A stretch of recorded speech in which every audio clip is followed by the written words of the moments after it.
So what I want to point out, is that we have a very nice framework to reason about basically the leakage of our protocols or programs, and very nice definitions. But in practice, what we have is a protocol or a program or whatever. But we don't have all the definitions are based on these guys, channel matrices, which in particular include this matrix of conditional probabilities, and we don't have them in advance, right? So we cannot really apply this framework in practice to my program or protocol. So this work, so that's basically the idea of leakage. These are all these definitions based on the matrix and the channel matrix. And this work is basically based on computing, being able to compute the leakage of these systems, which it means basically be able to compute these channel matrices. So how do we do in practice I have my program or protocol, how do we actually obtain this formal formalization? So the idea, what we do is to use automata, probabilistic automata,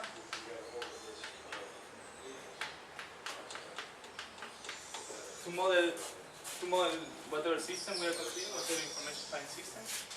And from here, we will actually derive the set of, the input of the channel, the things that are observable, and in particular the channel matrix. So this is basically the noisy channel associated to the automata that is representing our system. So usually probabilistic automata feature non-determinism as well as probability. So are you looking at fully probabilistic automata? Well, both. Ah. So at the beginning, we will consider different case scenarios depending on the kind of systems that you are evaluating. Yeah. In particular, the non-deterministic automata using non-determinism is useful to deal with the idea of abstracting away of the a priori distribution. I see. So we model them as just non-deterministic choices. So, well, as I just mentioned, the idea is to split the study of this information finding system in three cases. So in the first case, we consider basically the protocols in which we have the input is actually the secret input is provided at the very beginning and for once. So these are basically the secret information, and it's actually drawn according to a priori distribution which is fixed as well, right? So this is what we call information finding system with fixed a priori.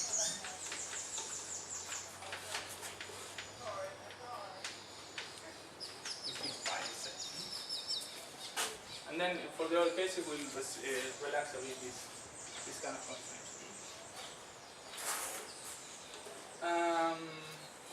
So basically, this is the scenario that we have in mind. So first, the formalization. So let's say information finding system 1, let's say, which is this with fixed a priori, is basically a fully probabilistic automata with a distinguished set of secrets, observable, and internal actions, which are the ones that we use to model whatever is secret, whatever we want to protect from being used by the adversary, whatever is the things that the protocol can make observable or automata, and what are basically the internal choices. So this M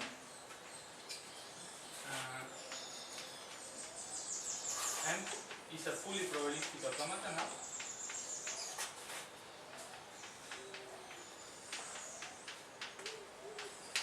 With the property that it doesn't contain any secret actions, neither observable actions in cycles, right?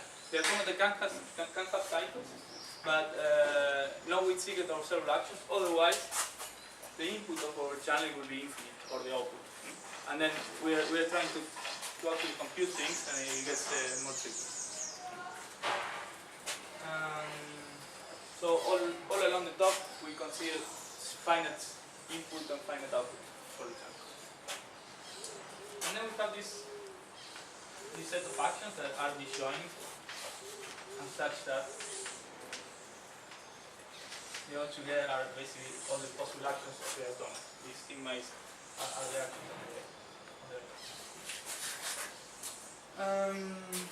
okay. So let me just give you an example. So continuing with this crowd protocol, we can model this crowd protocol as an information kind system in the following way. So we have, let's say, for the case of 3 users, and one of them is corrupt. We have, let's say, one user A, user B. Let's call it state QA B, and then the corrupted user. And then we also have the server. And this user will either forward the message. Each of these users will either forward the message with probability P over 3. So if probability P forwards the message and then he does it uniformly.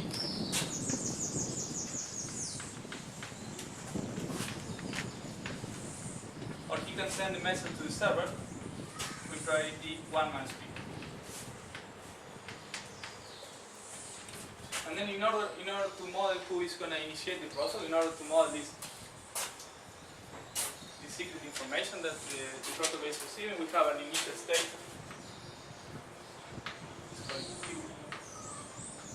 It's deciding who is going to be the initiator, and with certain probabilities. Again, this probability is basically the one. This is P. So P of QA is 1/3. P of the action A, where A represents that the initiator is this guy, is the user A, is 1/3, and pi of B is 2/3.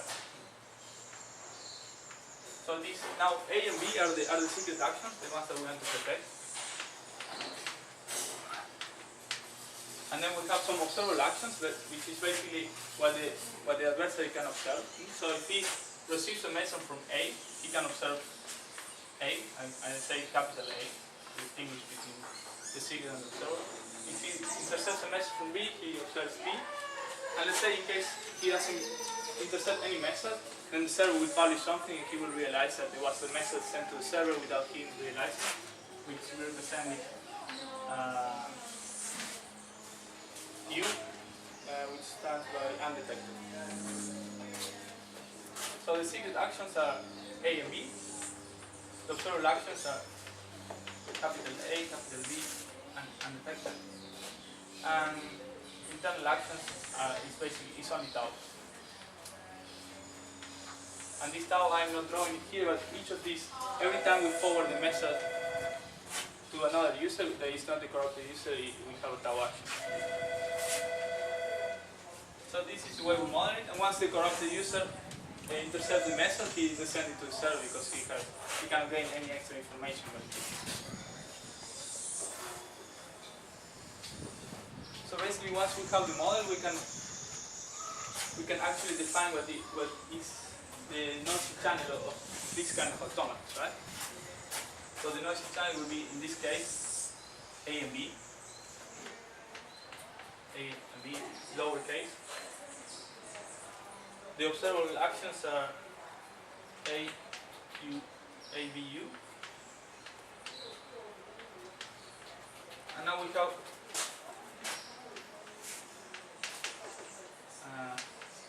this matrix of conditional probabilities that can be defined as follows. P of O given S is equal to the probability for this automata of, let's say, seeing O. This represents all the set of S notation, all the set of paths with observable trace O, given all the set of paths with observable trace S. So this is just a definition. And now the tricky part is to basically compute these values, these conditional probabilities for every possible observable and secret observation.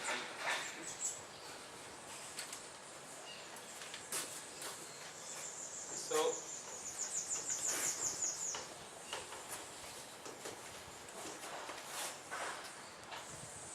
just one observation that makes life easier here is that in this particular case, the condition probabilities, these values can be actually easily retrieved from the matrix of joint probability. Basically means take the intersection between these two sets of paths.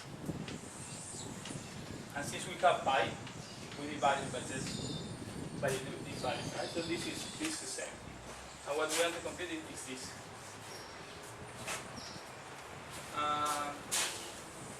Any questions so far? Yeah. Okay, so I will present two approaches to compute these values. The first one is basically based on retrievability.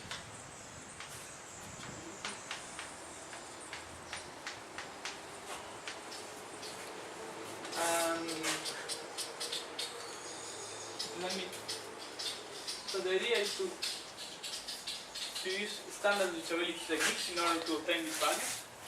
But we need to, standard reachability techniques usually care only about how to reach a state. From one state, how to reach another state. In this case, it is a bit more complex.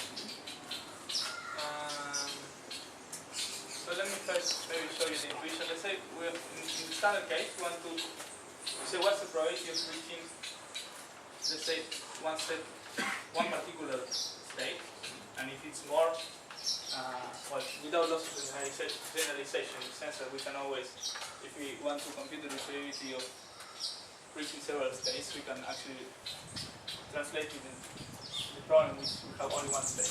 By this, if you have many states, you can always just make a transition from probability 1 to one particular state. So let's say we are in this scenario. We want to compute the probability of going from Q to T, only that. Then we can do it kind of recursively. So what we have to do is the probability of, let me write it like this, of reaching T from the state Q is equal to the probability of reaching, so it's equal to this probability times the probability of reaching T from this state plus this probability here, T and Q, times the probability of prime, times the probability of reaching T from this state. So this equals to take all the successors Q, and for each of them, you take these values times the probability of T from the successor. It's for the case in which Q is different than T, and the probability of reaching the state Q from the state Q is equal to 1.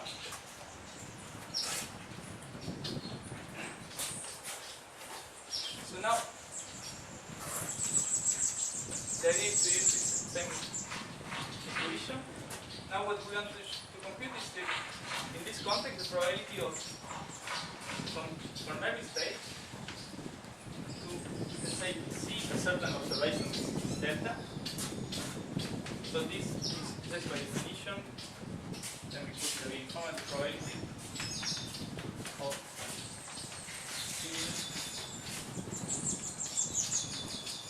exactly delta. And this delta is going to be instantiated as the observers and the signals. So if we can compute this value for every possible delta, we can actually compute this particular value. And now what, basically the way this relates to reachability is that the probability for, let's say, for every O and O, observer and seeker, these guys, these probabilities are equal to the probability of reaching, let's say, from the initial state of the automata, S, of seeing S and O, right? Remember that S goes, the series go at the beginning. So basically, if we are able to compute these probabilities always, then we can compute all these values.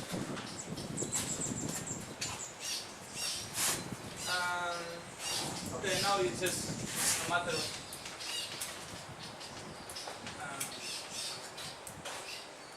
of writing down a system of equations. So what we have is that this lemma, this probability is satisfying the following. Let's say you're in the final state of the automata, then the probability of seeing nothing once you finish is equal, is 1, sorry. And then the probability of seeing anything different than epsilon from the final state is 0. Now the probability of seeing epsilon from another state that is not the final state basically means that I have to reach the final state only through going through internal actions, tau action. So this is equal to, it's basically the case, this Q is to given equation. These are the successors, and some actions are hidden actions, internal actions, and the other ones are observable. So basically we have to take all the possible internal actions and again all possible successors.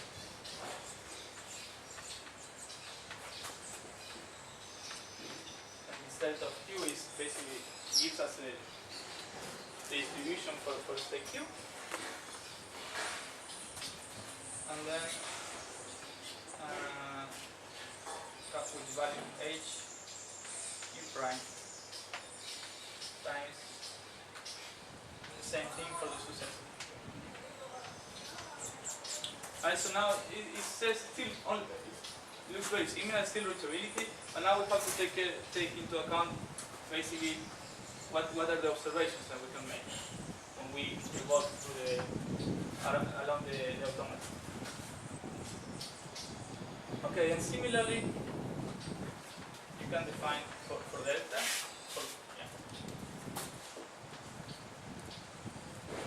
for lambda, sorry. Well, something very similar to this guy here.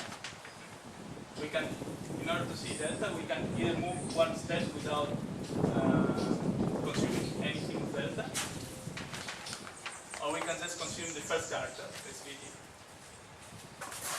If we have the Q, we can move with certain probability to the first, consuming, let's say, the first action of lambda. Then we have the case, so we can see possible success rate, such that go to probability target 0. Successor from Q, and you multiply it again by the probability of going from the successor to the rest of what we have to consume of the lambda. So in this way we can construct a system of equations, and we just need to solve this system of equations in order to obtain the values of these values, right? The values of the joint matter. Are these exactly the same standard algorithms used in probabilistic reachability? The same. So what's the difference between the standard reachability? Well, this I is want standard to reach. It's observations. Right? So if I have solved the problem of, if I know already what's the probability of reaching every state in the system, can I compute that, or it's still more? No, because standard reachability is just reaching one state. Right? It's just in the Markov chain, Markov decision process. You only remember that in those models you have the labels are actually in the states. Yeah. Yeah. In this model we have the labels on the transitions. So the situation changes. So basically the model is different.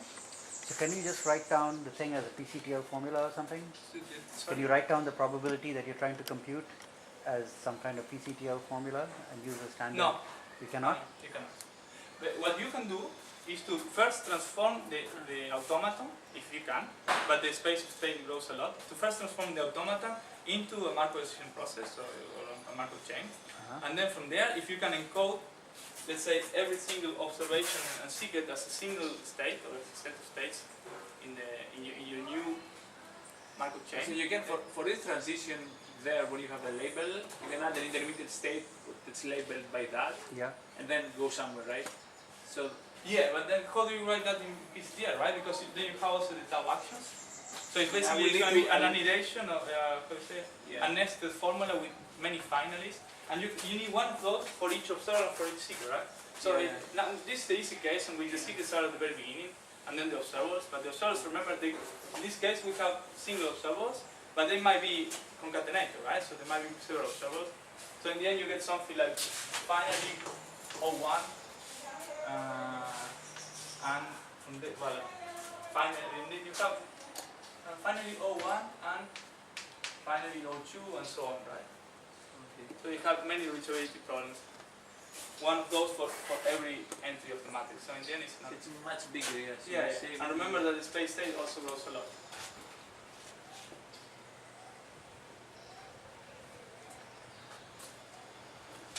Okay.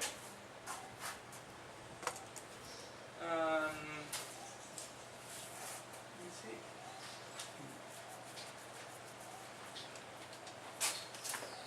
So basically, in this way, we can just solve this system of linear equations, and in particular, we're interested on the variables that are from the initial state. So for that example, we want to know what's the probability of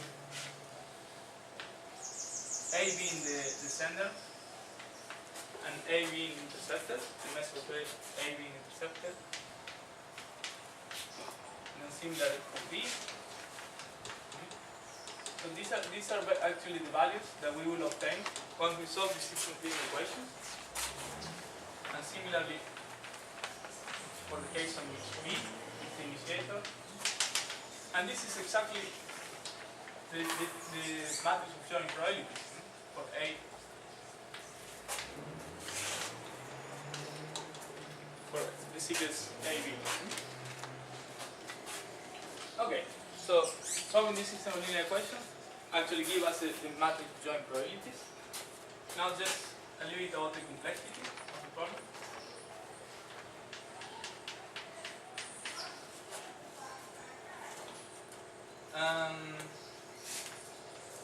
So for the general case, it's interesting that we can is cubic on the size of space state times the amount of observations. So we can abstract away from the secrets because the secrets go at the very beginning. So we only need to solve the system for this amount of variables. Is for the general case.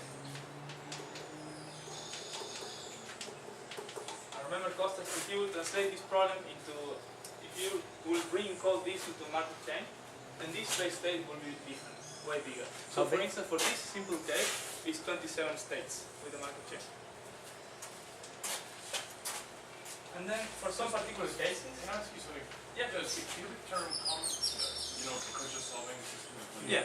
So it can be even faster, actually. Yeah, okay. Yeah. I was going to say you. Yeah, it can be log of 2.8. 7. Yeah, it's just basically how much it costs to solve this system of linear equation for this amount of variables, which are the ones that are relevant for the problem. I think you meant 7, not 8, right? Yeah. Because log 8 base 2 is also 3. So you meant 7. Good point, 7. 2.8. It's 2.87 something. Okay, so for some cases, like for instance in the crowd case, we have many protocols on which you basically make an observation and then the protocol finishes. And for these kind of cases, the complexity is even lower. Observers at the end. Okay.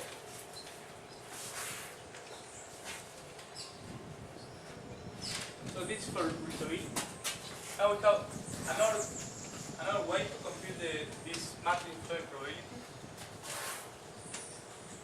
And why do we want to use, if we already have this, why do we want to do it in a different way? Well, the motivations are basically free. But the idea is to relate the field of quantitative counterexample generation to this problem, which is a field that is growing a lot. Well, it's growing in the last few years. And this allows us to use whatever technique they have, new techniques they have in our case. And even there are some tools out there. It is also good because it provides an approximation. Let me write it down a bit. So the second technique is I will call iterative approach.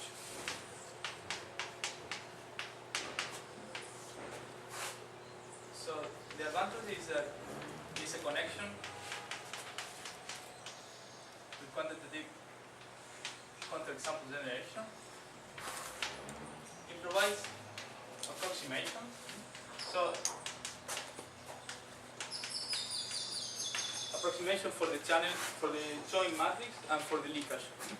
So if the system is too big, you can just try to approximate instead of just computing the whole thing. And it also provides feedback information for debugging.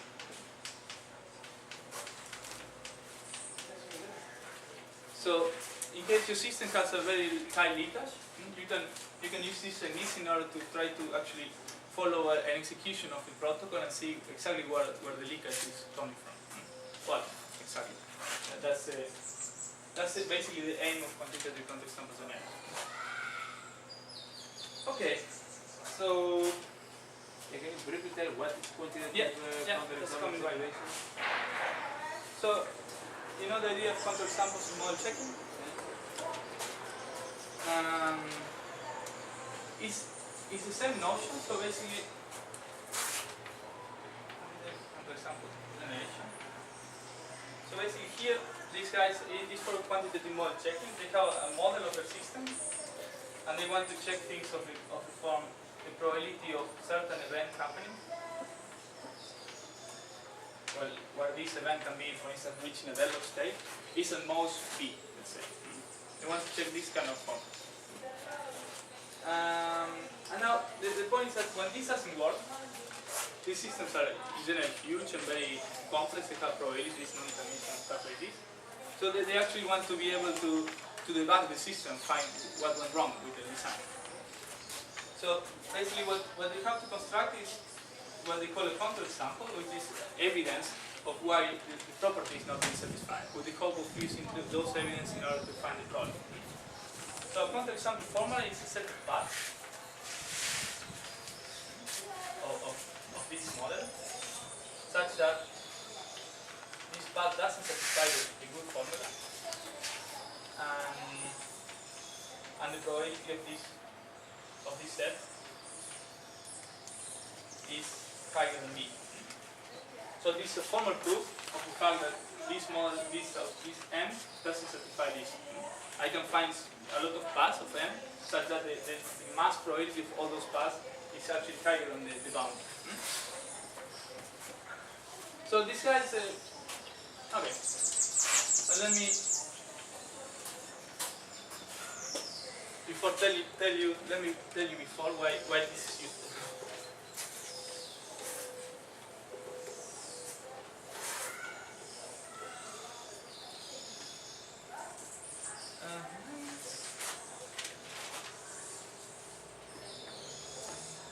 So I guess the difference between usual counterexample generation is that you have to find a set of paths. Exactly. In counterexample, in the usual standard case, you have only one trace is enough to tell you why the property is not satisfied. In this case, you have probabilities involved, so you need that the mass probability. One trace is still doesn't have enough probability. Yeah? So now, what we are going to do is going to construct some things that we call partial matrices in an iterative way. So the idea is that we have an enumeration. There's the intuition. So we have an enumeration of the set of paths. Let's say sigma 1, sigma 2, and so on. And we start, I will continue with the example of Strauss, just to keep it intuitive. We start with the matrix. We want to construct the matrix of joint probabilities. We start with the matrix with all zeros. And then what we do is we process one single path So we add the probability of this path to the matrix. So basically we have the second matrix is going to be also all zeros, but in only one point, where we will have the probability of this sigma 1 path. And this point is going to be, say, this one. This means that the observable trace depends on the trace of sigma 1, where you are the probability. So in this case, the observable trace of sigma 1 is P, and the secret trace, these traces are just maps, is A. So this path is the contribution of this path goes here. And then we keep on going like this. So for the K case, it's kind of the same. Everywhere we have the previous values, but in one point we add some probability.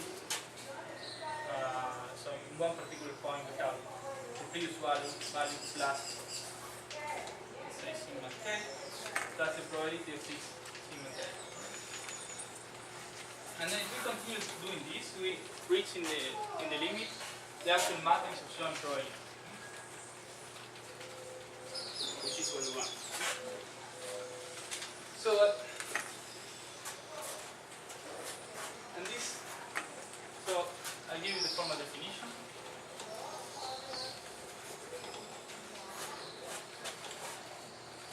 So in the beginning, this matrix is always 0 for all secrets and observables.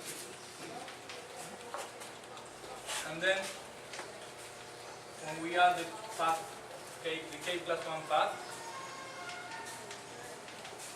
is equal to C of k is O. So we add here this contribution. And this is, in the case that this path sigma k plus 1 has observable O and secret S, and otherwise the matrix remains invariant. And then we have certain properties for this kind of matrices. Basically, we can easily prove, these are all almost trivial, that the limit when k goes to infinity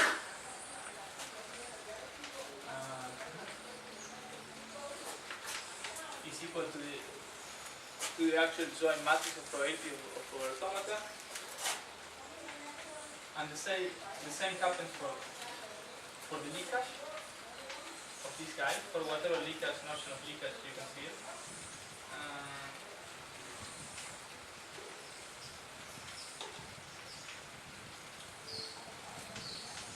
You divide this by 5, this is a notation, because this is the matrix showing probabilities and the leakage is computed in terms of the condition probability matrix. So this guy is also equal to the actual leakage of your whole system.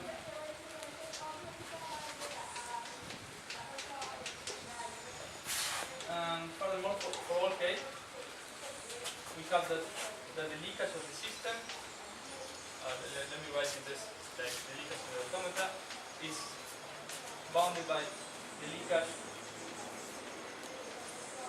of this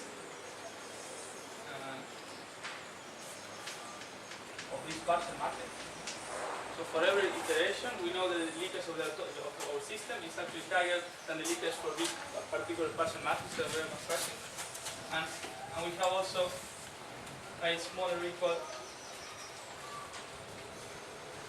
than the leakage again for this partial matrices plus a decreasing function. Plus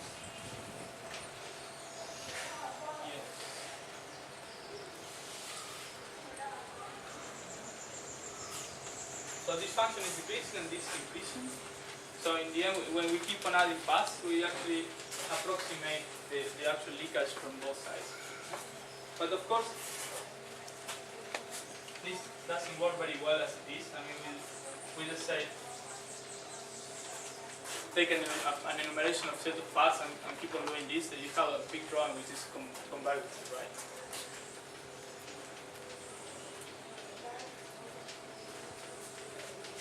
So in practice this wouldn't make sense. So we need to find out some way to actually be able to make this practical. And this is exactly what the Convergence rate, you mean? How fast you converge? sorry? You mean rate? How fast you converge? Yeah. How fast you convert. And remember, this relation of path might also be so in the end you might not be able to actually finish completing the matrix. So you will converge. Convergence is what you just said, right? That you will converge. Yeah, so basically convergence is not good, is what I mean here. Okay. Right? The rate of convergence is Alright, you just add one path by path, and these probabilities are in general very small. But the guy in quantitative counterexample dimension had the same problem. They had to find basically a counterexample, and then finding path of path was not really practical, so they had to come up with an idea to actually find this set of paths in a fast way. So there are different techniques according to the setting here in quantitative counterexample generation. So if the automata is a cyclic, then there is a paper by Jos Peter Katun and Tintin Khan showing that the problem reduces to a finding the shortest path is a shortest path problem. Sorry. So the problem of constructing these counterexamples reduces to constructing shortest paths. So you keep on finding shortest path, and in this way you actually, the shortest path in their encoding will be the path with highest probability here, right? So they start by finding paths with very high probability, start the first one, the second one, and so on, until they eventually finish. They finish because you know that the model is specific. So this is but you do it one by one, or at some point you have some way of representing a big set of paths, and all these paths are... Okay. Well, this is, in the case, it's a cyclic. Now, if you have cycles, you need to use something more clever. With cycles. So there are two techniques. In this case, well, there are seven. There are two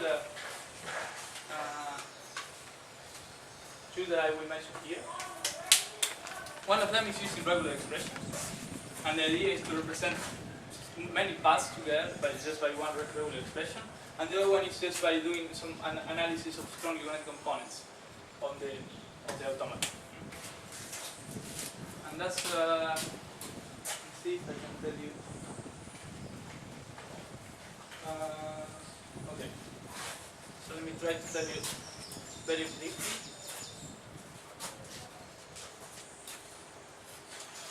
All these things.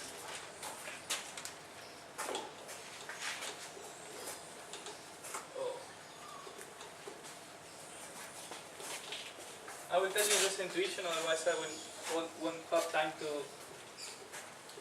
go through the other two cases. So basically, for regular expressions, the idea is that you can translate your automata into an equivalent regular expression. So you have your automata M in this case, and you obtain an equivalent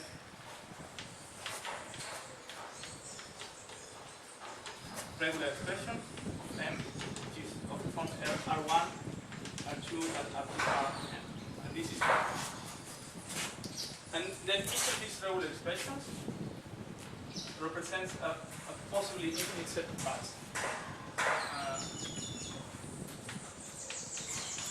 Represent a set of paths of the automata, given out by Ri. And then it's very easy to assign probability to the regular expressions.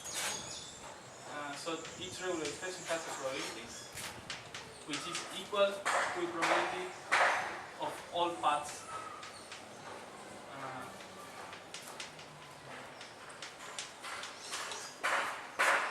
of all the paths that this regular expression is represented. So for instance here,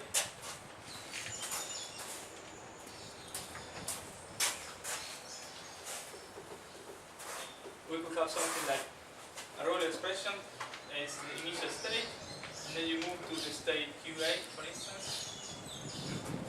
And then from the state QA, you can stay there as long as you want, or you can just go to state QB. And from QB, you stay there, or then you go to QA, for instance, right? And you can do this as many times as you want.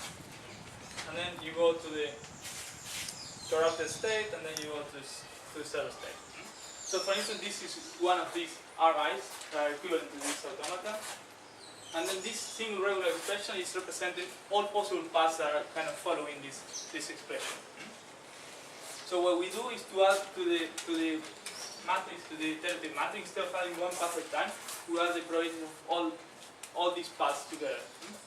And then this regular expression has, for instance, as a secret action has A, and as an observable action has A as well. So we add all of these together to the same, let's say, entry of the matrix. And we continue iterating like this.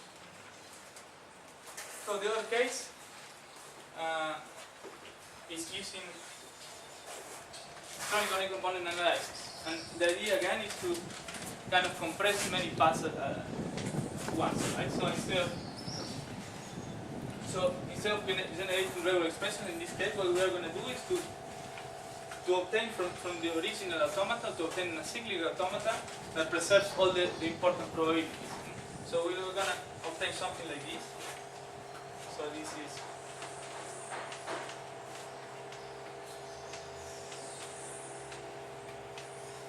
how we corrupt the user, so it's basically the same stage, but sometimes you can even eliminate states. And the idea is that here, instead of having all these cycles, you will just make the transformation in such a way that you have an acyclic automata, and these here are reachability probabilities. So we have the same actions here.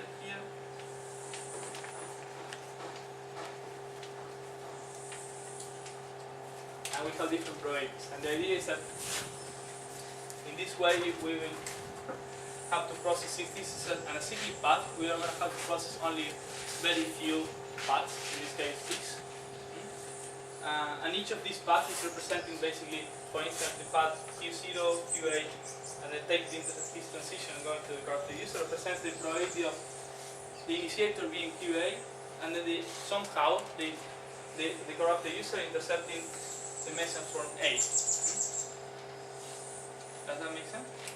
So we collect all those probabilities and then we just add them in the same way that we did before in the iterative matrix.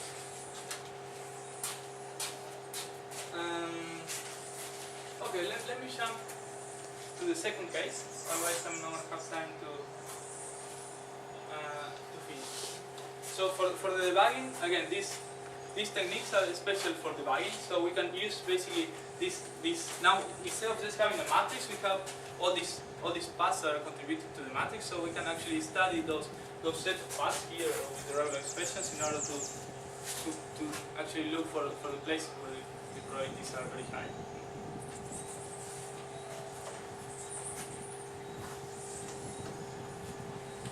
So now, in this way, we have two techniques to compute the leakage for this information planning system with a fixed a priori. Now, what we want to do is especially in security, we don't want to. The leakage is actually related to this particular a priori distribution.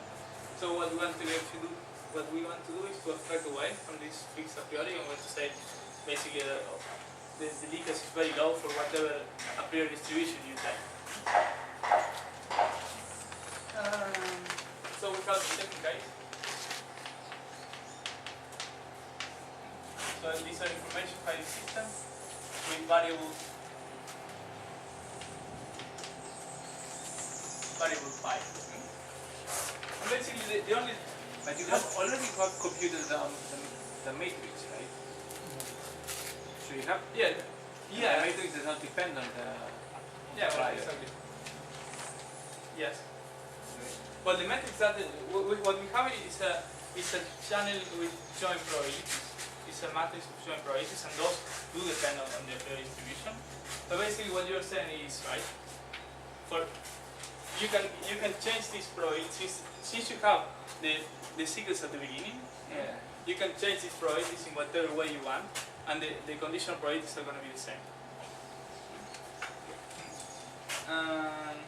But in order to model this formally, what we do is to actually use a non-deterministic choice here. So this is going to be a non-deterministic choice. And we have a lemma basically proving that exactly that. That basically the matrix of joint probabilities, let's say, is independent of pi, which means that for all possible a priori distributions,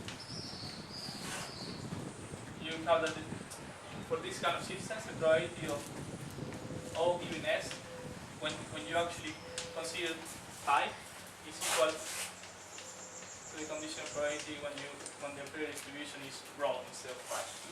And this holds for all observables and secrets. So in this case, it gets a bit more interesting. Now we can think of the maximum leakage for the multiplicative case, for instance. If you remember the definition, is just taking the maximum a priori.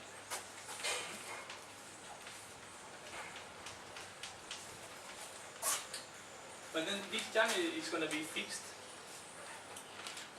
The only thing we have to do is to rotate the possible a priori distributions. And for this case, we know that the uniform a priori distribution is one of attaining this maximum. So the technique, these techniques actually allow us to compute the maximum multiplicative leakage, which is the one from Joffrey, Smith. And then for the additive leakage, it's a bit more complex, because the maximum is not attaining in the uniform distribution as before, but in a corner point, which is another vector of u guys. But you have the amount of corner point distributions actually grows exponentially on the size of the secret state, on the amount of secrets. So you have to consider many of those a priori distribution in order to actually obtain this maximum. In particular, this problem is more difficult. So there is a proof in the paper that says that computing this maximum additive leakage is NP complete.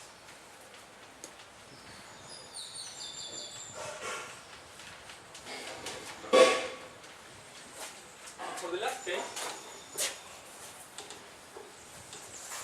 now what we do is to relax this restriction of secrets happening only at the beginning.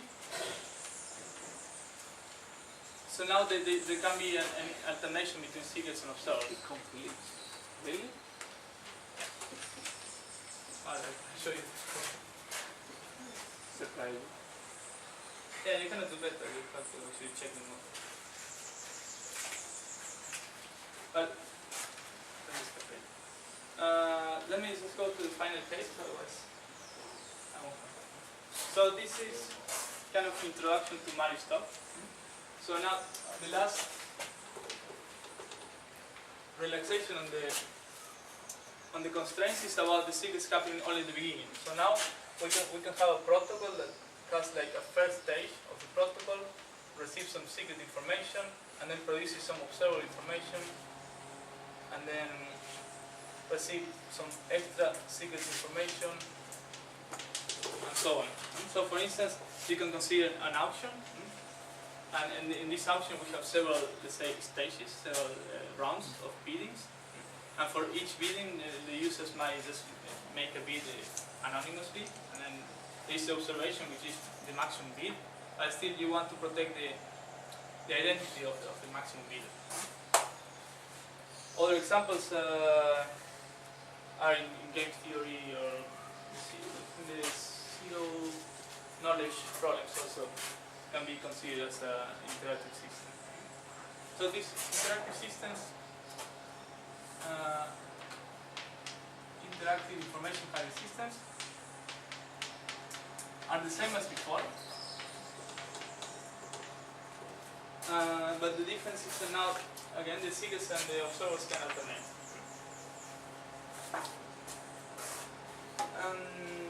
So let me give you a concrete example to show you a problem that we found out. So consider like an eBay auction, something very simple. There is one single seller that wants to sell a product that can be either cheap or expensive, and there are two buyers, one rich guy and a poor guy. So the auction starts, the guy publishes the item, the seller, and says, okay, this is the item. The item and then the two bidders start bidding. After they finish, the seller can decide whether he sells the product to this guy or to the winner, or he cancels the transaction. For instance, if he's selling a Ferrari and there is a guy with a very bad profile offering $2 million, he can decide to cancel the transaction because he has trust. So if we model this in our setting, we will have, in the initial state, we have this idea of publishing an item, cheap or expensive, and this is observable for the guys that participate in the auction. And then the auction starts,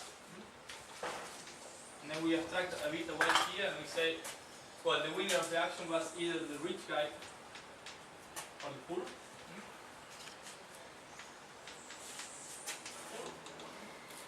And this happens with certain probability, depends. So let's say the item is most likely to be expensive. So if the item is cheap, maybe the rich guy has higher probability to buy it. And if it's expensive, maybe if it's cheap, the poor guy has higher probability. If it's expensive, then the rich guy has higher probability. And then there is the identity of the rich guy is supposed to be secret. So in this phase, all these actions are supposed to be secret. And then finally, we have the decision of the seller to either sell the product or cancel. So we can model this as before, and we say that the secret options are the identities, so either rich or poor. And the observable actions are either cheap, expensive, or either the same. Now here the observable actions are concatenation of functions. So it can be, well, the actions are simple, but the opposite. Cheap, expensive, this is sell, this is cancel.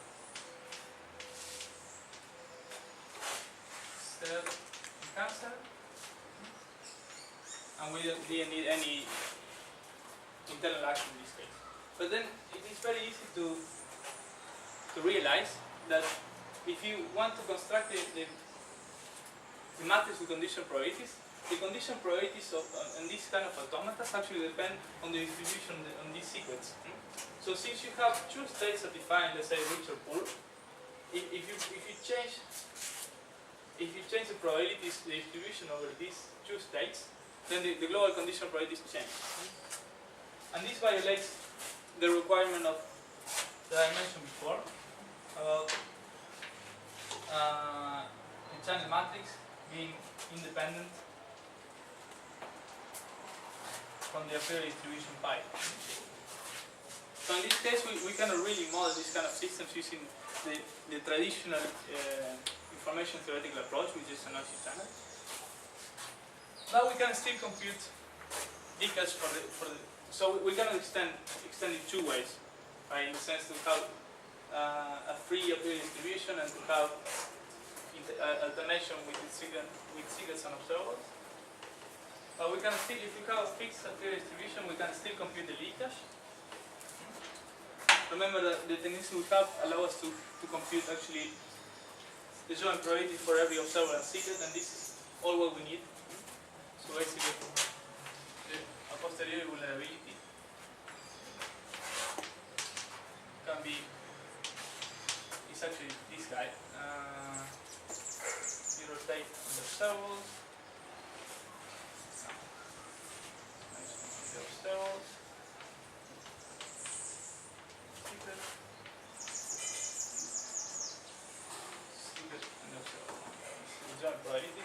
So basically we can still compute these values, and these values are still meaningful. So we can basically use this same techniques that we used before in order to compute these matrix joint probabilities, which will allow us to reason about the leakage of this model for a fixed distribution. Yeah. The complexity is a bit higher because now the secrets are not out at the beginning as before.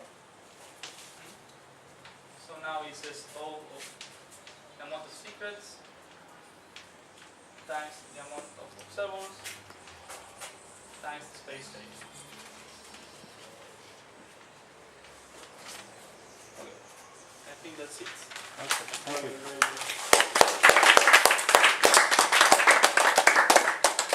Bob, do you want to ask a question? No, probably stop. Wait till the end. Anybody else? I'm a bit curious that that this is so different from the standard reachability problem. Yeah. So No, but it's not so different. I mean, I said we still use the reachability ideas. It's just that we have to tune it to our case. sure, but it suggests to me that, I mean, so you said if you just try to apply the standard techniques, you get a big blow up in state size and so on. Yeah. So I'm wondering what it is that makes it possible for you to do these things. What's special about the structure of this problem that makes no, it's so in your case you get a blow up in the space state. In this case we have many variables because now in the variables we annotate them with the actions we have in the transitions, right? So in your case you don't have to worry about the actions. For normal reachability probabilities you just focus about reaching one state. In this case you have to focus on reaching, let's say, a final state, but just following certain stream. So basically this is the price we have to pay for just having a reduced space state. And maybe I can show you a State very space. simple example. state space. You keep saying space state, it confuses me. Sorry? You keep saying space state, it's state space. State space, yeah, I think that's it. Since my master, I think. You've been commuting them. So I can show you why it's explosion in case it's not clear. No, I mean, You I believe believe that there will be an explosion. I'm amazed that you don't have one, that's all. Now, so we have, our codification is more compact. And this allowed by just having these actions on the transitions. But again, this is not for free. When we compute this reachability, we still have many variables because we have the actions on the on the transition. They have many variables because they have a bigger space state. So is it significantly better? State space.